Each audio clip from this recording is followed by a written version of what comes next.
In Resident Evil 5, Chris and Sheva are deployed by the BSAA to Kajuju in the western region of Africa on a mission to apprehend bioorganic weapon smuggler Ricardo Irving. The pair show up to the Kajuju Autonomous Zone with nothing but the clothes on their back and, I guess, Chris's inhumanly muscular build, but no guns. They needed to pick those up from their local contact Raynard Fisher, who had smuggled 2 handguns in. Later on in the first chapter, when the two start to get overrun by hostile locals, the locals were hostile and we had to use force. Sheva gets an update from their BSAA contact and helicopter pilot Kirk, who insinuates that this is maybe what the BSAA expected. Which got me thinking, if they expected Chris and Sheva to face resistance from the locals, why were they sent in with such pathetic weapons? I mean, a handgun with 10 in the mag and that's it? What if there weren't any weapons scattered around Kajuju that we could use? What if Chris and Sheva only had their pistols for the entire run of Resident Evil 5? What? That's already been done before? By countless different YouTubers? Has anyone slapped a live split timer on it before? You don't know? Well, shouldn't someone be doing some research around here? Resident Evil 5. So, off the bat, let's lay down some ground rules. I didn't wipe my previous progress for this run because I wanted to keep my inventory for when I play the game in my own time, which means there may be occasions where you see tons of guns in my inventory. The first rule is that I'm not allowed to use these. I can only use the starting pistol handed to me by Fisher for the entire duration of the run. The second rule is that I cannot pick up any other weapons except for those that may help with speedrun glitches such as grenades, but I cannot use those to kill or damage enemies. And I can also use weapons that are found in the environment, such as the flamethrower in chapter 5-2, to harm and kill enemies since they're considered a part of the level design and are not something that I can keep in my inventory after the level ends. Could this speedrun be done without them? Sure, but I'm not gonna lie, I'm not the GOAT at this game. I suck, and quite frankly, I don't want to be here for more than 5 hours, so cut me some slack. The third and final rule is that I can make up or change rules as I go if I think the current rules are negatively impacting the quality of both my time playing this game and your time watching this video. All sound good? Yes? No? I don't care. Let's get back to the run. Chapter 1 as a whole is relatively straightforward. I spend my time collecting as much pistol ammo as I can, effectively denying Sheva of any to keep for herself, and I run down the clock during the public assembly fight, conserving my ammo where I can until Kirk comes in and saves the day with a raise ult. Chapter 1-2, similar to 1-1, is a lot of running and not a lot of stopping, with us ignoring pretty much every enemy on the route until we reach this cutscene, where this girl turned Magini named Allison, for some reason, tries to give us a sloppy kiss, but she doesn't realise we're already infatuated with the love of our life, Josh Stone, and so we make an awkward but understanding duck to the right and proceed into the abandoned building. From here, we make our way to the furnace facility to begin the first boss fight of the game against the moldy spaghetti monster. If you've ever played this game on assisted difficulty, which is the default difficulty for speedrunning, then you'll know that this isn't actually much of a boss fight because you can just lead the goth noodle cluster into the conveniently large furnace, pull the lever, and burn it to a crisp. Positioning ourselves against this door before the cutscene lets us leave the room as quick as possible and continue into chapter 2-1. To kick off 2-1, we're teased with some forbidden fruit in the form of a shiny new gun, but we're not going to give in to temptation regardless of how delicious it looks. Instead, we're going to make our way through the next section, only stopping to shoot these trip mines before arriving at the bridge. We shoot these red barrels here to stop the truck from ploughing into us and head through the sewers to the port. The majority of this speedrun will genuinely be just a bunch of running past enemies because there's no real need to waste ammo fighting since we can just load into the next section. It's almost like we're on some sort of a semi-pacifist run, only killing when it's required or helpful. With that being said, we're about to go on an absolute massacre in this next section to prepare for some speedrun tech using a hand grenade. Now, you can technically do this skip without killing the enemies here, but they do tend to get in your way quite a bit, and since I'm using a grenade to perform the skip, I think wasting some handgun ammo to clear the area beforehand is a pretty fair trade-off. Once we're in the clear, we pull out our hand grenade and line up our crosshair right about here, throwing the grenade to open the gate to the building. If we don't do the skip, we're required to send Sheva over to the other building for a long-winded fight sequence, which neither of us can afford to waste the ammo on since we need as many bullets as possible for the Chainsaw Magini fight up ahead. For this fight, all we're going to do is stun lock him with our pistol and punch the lights out of him until he's low enough health to defeat him. Come on, let him get up, let him get up, let him get up. Fight back! Fight back! Once dead, we grab the keys to the gate and close out this section of the chapter. In 2-2, this one is pretty much all running with very minimal fighting going on. We make our way through the train station, down to the mines, and we run through with our lamp to help us see where we're going. Once Sheva opens up the barrier to the mining area, we head straight to the elevator out, hitting a sick trick shot on these Maginis to ensure Sheva doesn't stop to fight them, and head up to the surface. Bumping into Meowth from Pokemon, we have a brief staring contest before he blasts off at the speed of light, and we begin the climb up the hill to the next boss fight. I did actually waste a lot of time here killing enemies in the hopes that they would drop some pistol ammo for me, but it ended up being completely pointless because at the end of it, I actually had less pistol ammo than when I started, which is great. Time and ammo wasted, we dropped down into the definitely not a boss fight looking area to fight the Popo Karimio? I spent the first half of the fight breaking barrels and collecting pistol ammo whilst the dumb bat thing flew around and looked ugly. Then I pretty much just shot the underside of its body whenever I had the opportunity, stunning it into submission and pumping it full of lead. Once that fight was out of the way, we headed into 2-3, which, as we all know, is a scripted driving sequence where we have to protect the vehicle we're in against Maginis with more driving qualifications than me, and of course the Gigante-looking dude with a very similar name to Enduya. We know how this one goes, so I'll just save you the time and skip through to chapter 3.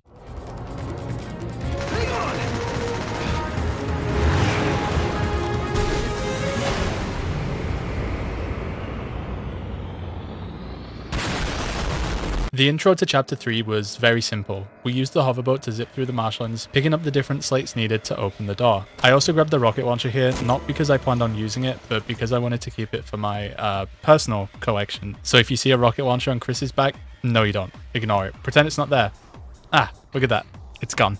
Anyways, I jumped down here making sure Sheva was with me to prevent the spike traps from going up, and headed towards the giant Maginis. In a normal speedrun, you can just punt these guys with a grenade and finish them off with magnum shots, but since we can't do that this time, we had to do the same thing we did with the chainsaw Magini and beat it up. When the second giant Magini showed up, it got a little harder to control them, so I opted to back away to the more open area and handle them one at a time. After killing the first one, I realized the second one had actually gotten stuck on some map geometry and was endlessly running into a wall. So I hopped up to help him out, and eventually we were Magini free. I raised the drawbridge for Sheva, she opened the door for me, and we went up to the flyover cart together to end chapter 3-1, just shy of the hour mark.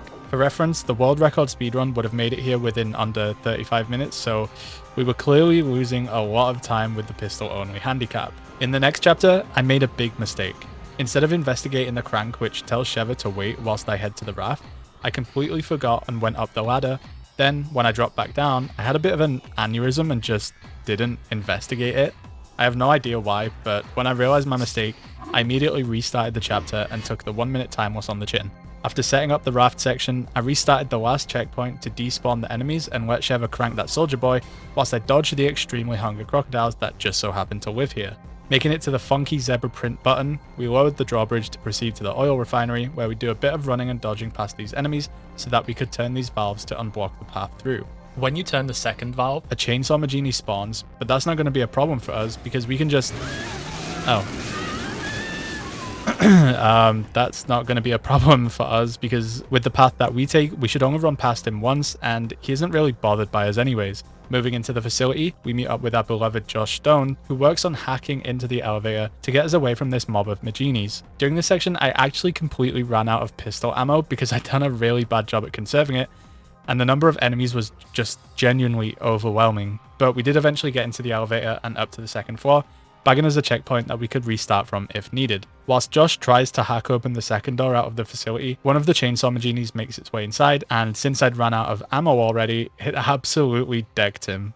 So, restarting from the checkpoint we just made, I employed a new strategy to ward off the chainsaw Magini. I basically just stood at the top of this ladder, clenched my cheeks, and prayed to God that Josh would hurry the... Oh. Nice one, Josh. Heading out to the docks, we bump into Meowth once again. Splendid timing! You two are just in time for the fireworks show!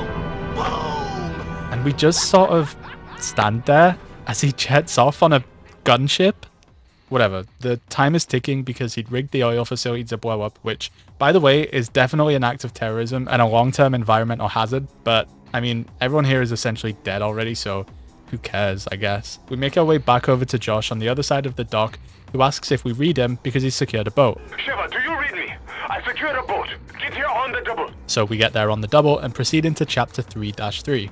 This chapter is super easy. Josh is supposed to be chasing Irving's boat, but there are these super convenient gates blocking our path, so we have to pull these levers to raise them before we can go get this Irving.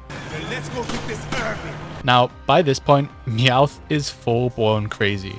Jesse and James abandoned him a long time ago during the collapse of Team Rocket, and he's resorted to absolute bottom of the barrel stuff just to feel something again. So he injects himself with Plagas virus and basically evolves into a tentacruel Relican hybrid thing. A big fish. He's a big fish, and we have to kill him. During this fight, I had some trouble using the mounted rocket launcher, which I'm allowed to use, by the way, because we're on a fucking gunship. It's part of the level design. So I tried to use it, and I just couldn't hit a single shot, which, yeah, we can call it a skill issue if you want, but I tried really hard and just kept missing. Then, when I tried dodging this attack, I accidentally told Sheva to use the gun instead, which until that point, I had completely forgotten I could do. And when she started using it, she was hitting every single shot. It was perfect. I stuck myself on the mounted machine gun instead, and we made light work of what was probably one of the easiest bosses in the game, closing out chapter 3 as a whole with Meowth blasting off once and for all. Poor bastard. Heading into chapter 4, Josh brings us into this cave and then sails away like a badass, leaving us to explore the hidden ancient village. This place is huge, but we're not going to stick around for long because, well, it's a bit of a speedrun, but also because Chris and Sheva are stupid and they stand on this very obvious booby trap and have to do a sick flip to save themselves. Not only that, but we also set off another booby trap opening the door to the next section, and we end up having to dodge and weave these giant flaming balls, which I clearly was not very good at. And if 2 booby traps just weren't enough to satisfy you, this next one involves the most unnecessary quick time event of all time.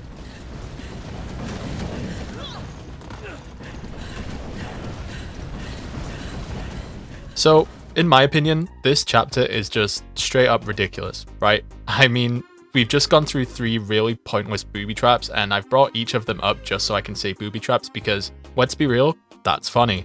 But also, the whole labyrinth is just so stupid. Like, do you see how bizarre it is for this door to actually be a gigantic staircase that just moves effortlessly at such speed? Not to mention it happens over and over, just so that we can get chased by another stupid ugly bat into the next area.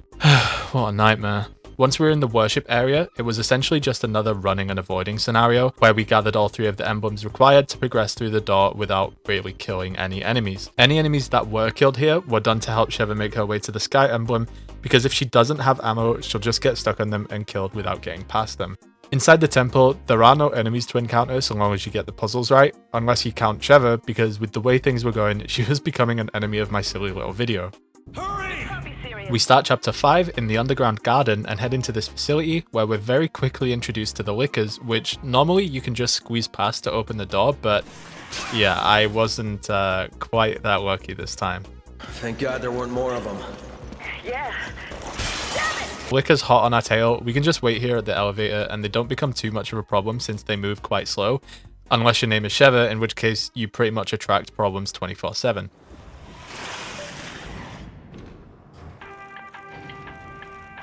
This brings us to our first genuinely difficult boss fight, U8. In a typical speedrun, we'd use a rocket launcher to obliterate it as soon as the level loads in, but since we can't do that, we're forced to sit through all of its different phases whilst we try to stun it by shooting its legs. Much like Dave Grohl, I've actually got a confession to make. I may have accidentally used a grenade during this fight, because I ran up to it when it was stunned, saw a big shiny interact button, and thought Chris was gonna I don't know, beat the shit out of it. So yeah, forgive me? If it helps, it didn't really progress the fight too much because I still had to fight through the different phases, including the one where it released a bunch of mosquito things. These enemies were super annoying, but they also proved to be pretty useful because almost every single one of them would drop ammo when killed, and they also had a small amount of HP, so they could be killed in 1 bullet or 1 knife swing. So after farming these guys for a bit, I managed to rack up over 100 bullets and use those to finish the fight. It took me about 5 or so minutes to kill this guy, as opposed to the 5 or so seconds it would take with a rocket launcher. In 5-2, we meet our first gun-wielding Majinis, but if you've seen my other RE5 video, you'll know that you can just ignore these guys as if they're not even there, wasting little to no ammo on them, and heading into the elevator to take us to the liquor hall, the hallway of the liquors. Where the liquors are. In a hallway. The hall of liquors. Sorry, I was just stalling because I wanted to show you that you can actually just sprint through here and not worry about walking or fighting. In the missile area, the idea was to just sprint past as many enemies as possible, but we actually ended up in a bit of trouble, taking Chris down to red health. Once we were past the conveyor belt, this guy showed us his favourite breakdancing move, and then Chris took a tumble yet again. I think a lot of this could have been prevented if I took more time to kill certain enemies, but since we'd hit the 2-hour mark, I was desperate to just be cracking on, which of course just led to more mistakes. We unfortunately ignored the assault rifle before switching on the power for the next conveyor belt and taking a stroll alongside Asmongold's landlord. Once we reach the end, we climb up and make our way into the research facility, where we'd go for round 2 with a tangled USB cord. This fight was way different from the first one because not only did we no longer have a giant furnace to incinerate it in, but this time it was way stronger. We did fortunately have a few things in the environment that we could use though, including 3 gas canisters and a flamethrower. Now, I had no idea what I was actually supposed to do here. Normally I would just one-shot it with a rocket launcher and go about my speedrun, but since I couldn't do that, I knew it was going to take some time. I started by luring it towards each of the 3 gas canisters and exploding them one by one. Then I picked up the flamethrower and went to town, but oh my god, I simply cannot lie to you, I was getting fucked up left, right and center. And I spent literally 28 minutes using all my pistol ammo and reusing the flamethrower over and over, but it just wouldn't die, and pretty soon Chris was seeing stars. You get it? Whatever. Knowing that this would be a massive waste of time, I took a quick break to do some research and found out that there was in fact a strategy to this. So I started by taking the time to knock over each of the 3 gas canisters. Then I picked up the flamethrower and lured the physical embodiment of my anxiety disorder into them. Once one had been picked up, I'd explode it and then get as close as I physically could before tapping instead of holding the fire button whilst it was stunned to deal as much damage as possible so that I didn't run out of fuel so fast. All the while, Sheva had over 100 bullets of pistol ammo to deal damage to its weak spots. From there, it was pretty much a rinse and repeat situation, and to keep things spicy, I made sure to get dangerously close to death here and there. It was definitely intentional. Then, after only 7 minutes of fighting, it finally gave up and dropped dead. Can you imagine if I'd have just done it this way from the start?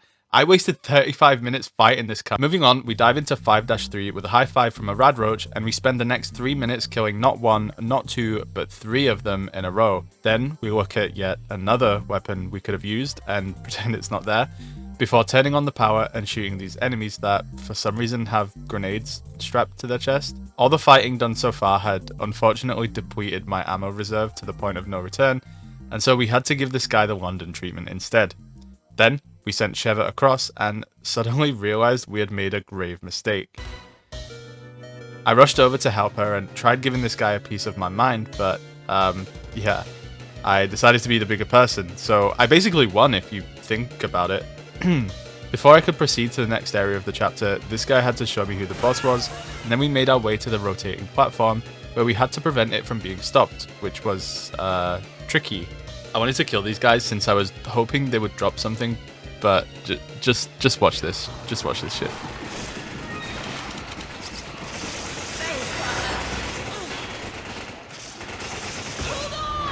It was just not worth it, like, at all. Not even one bit. In the entrance to the Monarch Room, we're required to lower a platform that will give us a path to the actual Monarch Room itself, but to do that we have to navigate past several liquors. Since I was low on ammo and health, I decided to try and break the boxes along the way with the hopes of bagging some loot, but unfortunately that gave the liquors a chance to catch up with me. Trying again, I just went straight for the objective and did it with no qualms, and eventually we were in a 2v2 with Wesker and Jill. 7 minutes. 7 minutes is all I can spare to play with you. Now, I obviously did not have the facilities to win this fight quickly, right? I mean, Sheva had no bullets and I only had 15, but you can't kill him, so I decided to spend his 7 precious minutes of playtime collecting loot from around the area. I don't know if I just wasted enough time or if dropping down this ledge somehow triggered the next phase, but either way, this went quicker than I thought it would, and so we went forward with step 2 of our plan, hide and seek. I let Sheva do her own thing whilst I hid against this wall, and after about a minute of hiding, I finally decided to give him a crumb of attention, and he freaked the fuck out, ending his section of the chapter and commencing Jill's. With Jill's fight, the idea here is to shoot the device on her chest so that we can have a shot at ripping it off. It can be pretty tricky to actually hit the device, so if you do end up shooting Jill instead, this will lower her health and she'll die, which fails the mission. Yeah, so I obviously did that for demonstration purposes. Let's get back to it, shall we? Another option you have is to entreat her when you're nearby, which causes Chris to speak a voice line. Jill, what are you doing?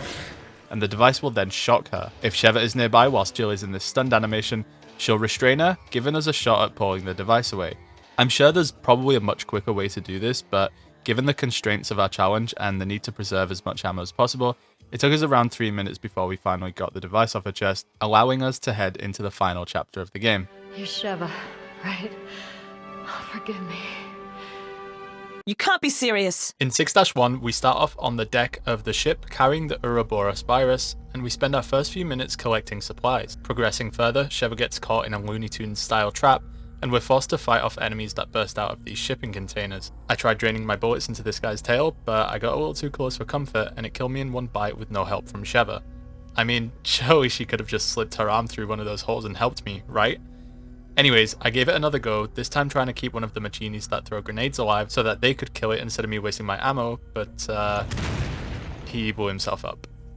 And then I died. So yeah, attempt number 3 went way better, and we finally got the keycard required to free Sheva from this cage. Thanks. Once she was free, we headed up on top of the containers, and it was at this point I had to give her some of the ammo that I had so that she could lift me up onto this platform, otherwise the game would soft lock. Heading inside the ship, we find this shotgun, and as much as I want to ignore it, I do actually pick it up to keep it for when I'm done with this challenge, so you'll see it on my back for a little bit, but you'll just have to trust that I didn't use it. I promise. We sneak up on Excella tampering with Wesker's EpiPen and sound the alarm in the next room, because I just love running past enemies that want to kill me, before coming face to face with this absolute giga unit. Now, realistically, what I should have done here is restarted the checkpoint so that I could despawn the Machinis that followed me into this area. Instead though, I completely forgot and got absolutely shit on, not only by the Machini, but by the big fella too, and then when I needed Sheva the most, she got ripped to shreds. After retrying, my idea was to lure the guy into these gas canisters so that I could stun him and give him a slick backhander, but that wasn't easy to do because Sheva decided she wanted to lure him to the complete opposite way over and over. After about 6 minutes and several tinnitus-inducing explosions later, he eventually fell to his knees and we picked up the keycards required to progress into the next area of the ship. Forget it. Sheva! In this section, we're bombarded by enemies and rocket launchers, all of which are easily dodged with no worries whatsoever, allowing us to take the elevator to the main deck of the ship. In 6-2, we're faced with yet another pointless quick-time event cutscene here, so I'll do you the favours and edit it in a funny way to make it seem like nothing crazy happened.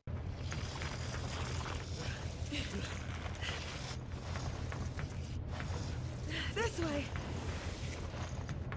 Inside the ship, Sheva says a funny, Oh my god. and we eventually make our way out to the bridge deck to finally fight the emo fettuccine formerly known as Excella.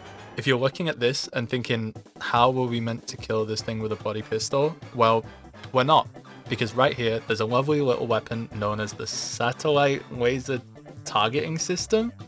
Are you kidding me? It couldn't just give me a rocket launcher and say go ham. It had to give me a literal space laser. And people wonder why this game gets so much flack.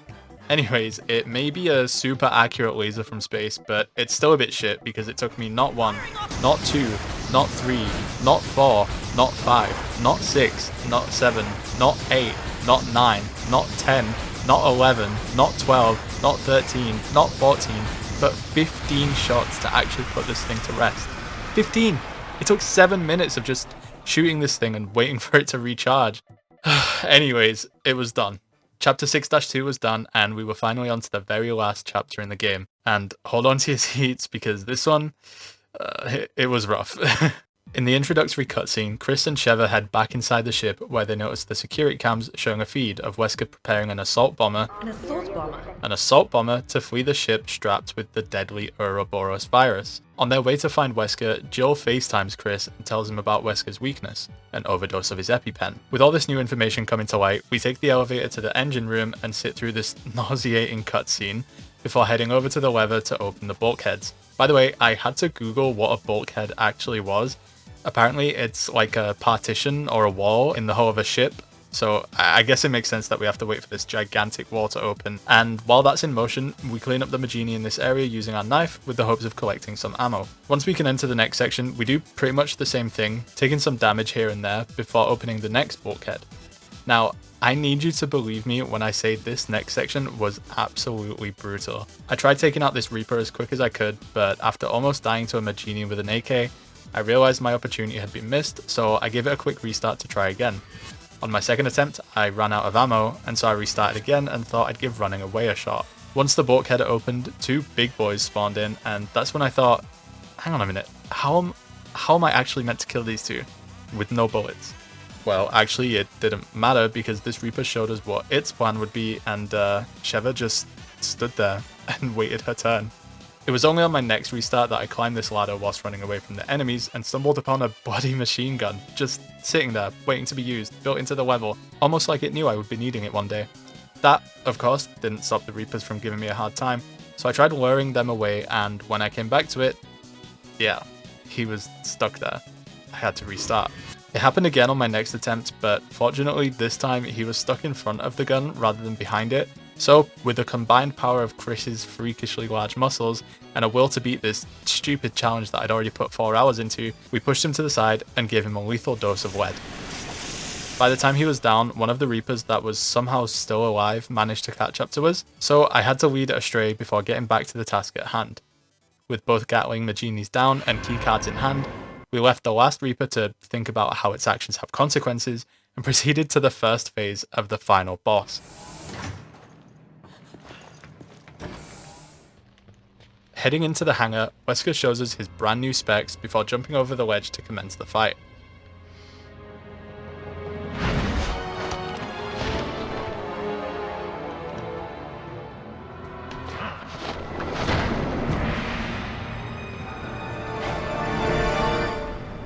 So, to begin with, I wanted to try giving my pistol a go because even though I was low on ammo, I knew we could utilize the same strategy seen in the Lost in Nightmares DLC, where you stand behind him to trigger a jumping kick attack and shoot him mid-animation to stun him temporarily, which allows you to fist him and repeat. I tried this for a little while, but when he got me down to yellow health, I thought it would probably just be a good idea to turn the lights off, since Wesker is canonically legally blind, meaning he can't see us very well in the dark. There's no point in hiding. Once he does find us though, he actually catches me off guard with this double quick time event, which quite literally rips my heart out. Upon restarting, I thought it would be best to just stick to the rocket launcher found in the hangar. This rocket launcher is not one that you can keep in your inventory. It works in the same way as the laser device, where you have to put it down to use items and even to reload it, meaning I can use it for this fight. So, after one rocket launcher, he flips me over his shoulder and slaps up Sheva. But with the second one, Sheva is able to finally put that EpiPen that Excella tampered with to use. This causes Wesker to absolutely lose his mind as the virus consumes him, and if we just put some shoegaze music here,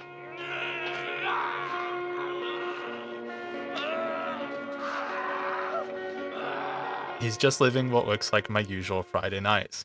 Also, I know I've already done this before, but it's still really funny to me to edit this one scene to just make it look like he fucks up a backflip and flies out the plane. So, enjoy!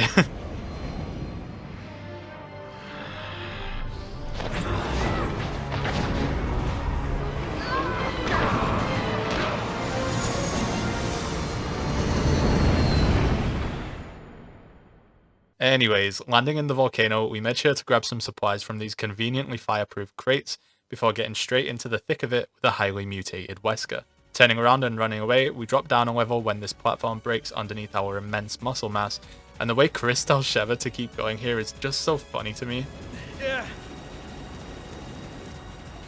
Chris, get to high ground! So we get to the high ground and start shooting the pepperoni on Wesker's back, with hopes of sending him into the next phase where he chases Sheva, but for some reason he just keeps getting stunned here, and Nothing else really happens until he eventually is facing us again, so we're forced to run away. It was at this point where I'd run out of ammo and was trapped between a rock and, well, Wesker, and so I had no choice but to get thrown to my death.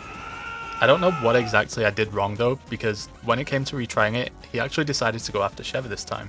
For the record, I didn't do anything different, so I really don't know what happened, but either way, we were now playing dodgeball with his feces while Sheva struggled to lift her own body weight, which, to be fair, I can't do that either, so...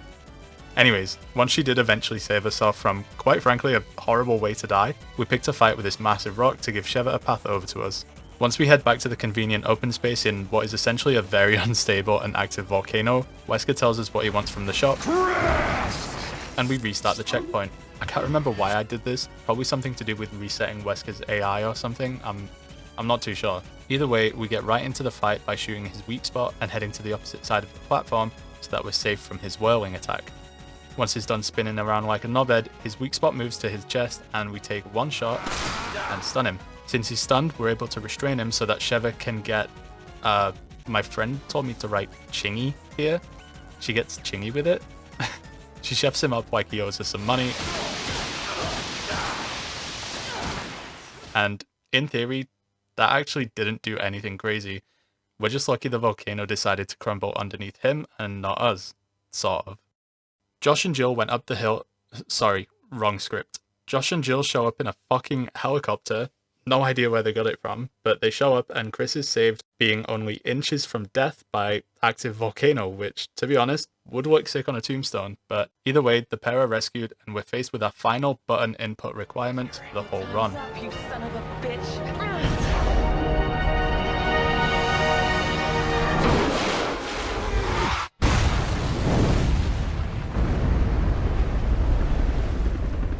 And just like that, it's over. Can you believe it? 4 hours and 27 minutes to beat a game I'm highly familiar with using only my pistol, my knife, and the environment? Why did it take so long? I'm not even kidding. I found out this was already a category on speedrun.com like halfway into this and my soul was crushed because what do you mean it took me almost 2 hours longer than last place? I mean, to be fair, all of these runs were using a different pistol to me and they all had unlimited ammo too, but still, how demotivating. Anyways, yeah, that's my final time. Am I proud of it? No, of course not.